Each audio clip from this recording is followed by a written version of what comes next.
دشمن خدا کے کلام کے پھیلاؤ میں رکاوٹ ڈالنے کی کوشش کرتا رہتا ہے۔ پالوس نے کہا کہ مگر خود قید نہیں۔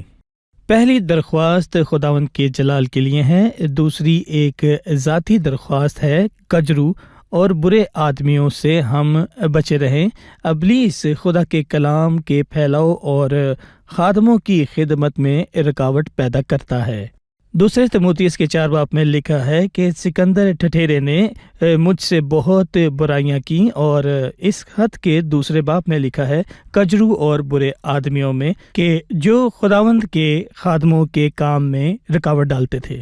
اگر میں ناظرین کے لیے اس دعا کو آسان الفاظ میں بتانا چاہوں تو اس نے پیغام کے پھیلنے کے لیے دعا کی کہ خدا کے کلام کی فتح ہو، اور جو یہ پیغام پھیلاتے ہیں ان کی حفاظت کی دعا کی، خداوند کا کلام پھیل جائے گا کہ لوگوں پر اثر کرے، اور جو اس کلام کو تھامے رہیں، مضبوط رہیں۔ دیکھیں بھائی، میں کہوں گا کہ ہمیں اپنی دعاؤں میں ان باتوں کو ترجیح دینی چاہیے۔ صحیح۔